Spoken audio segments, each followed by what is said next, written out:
Welcome, my friends. Today I'm going to share a story with you that will take us from the magnificent columns of Rome to the dark corridors of its collapse. A journey that is not just about an empire, but about the fate of money itself. When most of us think about the fall of Rome, we picture barbarians at the gates, collapsing legions, emperors being poisoned in marble palaces, or palaces burning and crumbling. But we forget one simple truth. Empires don't only fall from the outside, they decay from within. And one of the most dangerous forces behind that decay is often money. It wasn't just invasions that destroyed Rome. The real disaster was the collapse of Roman money. And when you realize that modern economies are playing the same games, you start to see that Rome's fate is still following us today. So, let's step onto the stage together. The heart of Rome, the silver denarius. For centuries, Rome stood on one foundation, trust. And the symbol of that trust was a silver coin called the denarius. First minted in 211 BC, the denarius was almost pure silver. Roman soldiers were paid with it. Merchants demanded it. Ordinary people stored their savings in it. So money wasn't just metal, it was Rome itself. Rome was strong because its money was strong, but ruling an empire is not easy. Army wages, roads, aqueducts, wars. The costs kept growing and growing. When taxes were no longer enough, the emperors turned to one of the oldest tricks in history. They hollowed out the money. The corruption of money, debasement. Not wanting to impose new taxes on people, the emperors started to reduce the silver content of the denarius. The numbers tell the whole story. In the time of Augustus, about 95% silver. In the time of Caracalla, about 50% silver. In the time of Gallienus, less than 5% silver. A coin that had once been bright, solid silver was now just bronze with a thin silver coating. People noticed. Everyone noticed. And the result?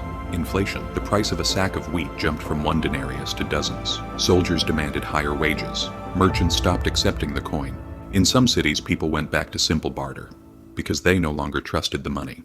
Once the money lost trust, the foundations of Rome began to shake. The crisis of the 3rd century, an empire coming apart. The period between 235 and 284 AD is one of the darkest chapters in Roman history. Invasions, plagues, civil wars. An emperor would come to the throne, and within a few months he might be assassinated. But under all this chaos, there was an invisible truth. Rome's economic heart had stopped beating.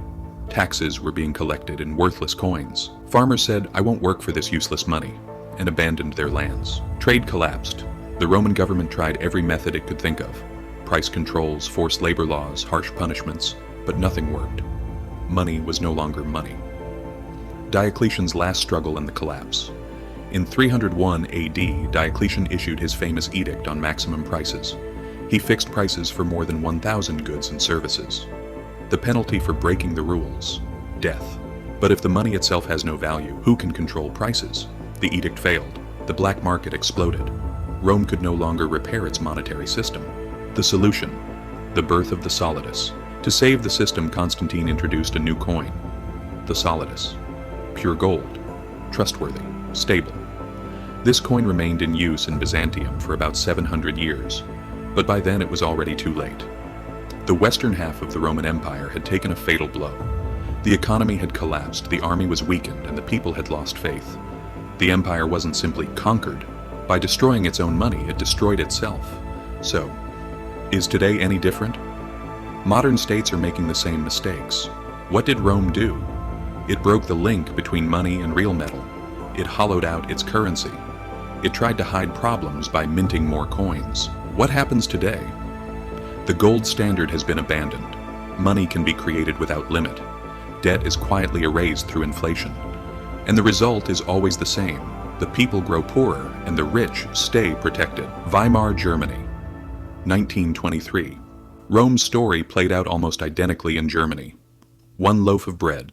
1 mark, 1 loaf of bread. 200 billion marks. People carried their wages home in sacks and wheelbarrows. Just like in Rome, it wasn't those with cash who survived. It was those who owned real things. This economic disaster laid the groundwork for Hitler's rise. Zimbabwe, 2008. In Zimbabwe, the government thought the solution was to print more money. The result? An inflation rate of 89.7 sextillion%.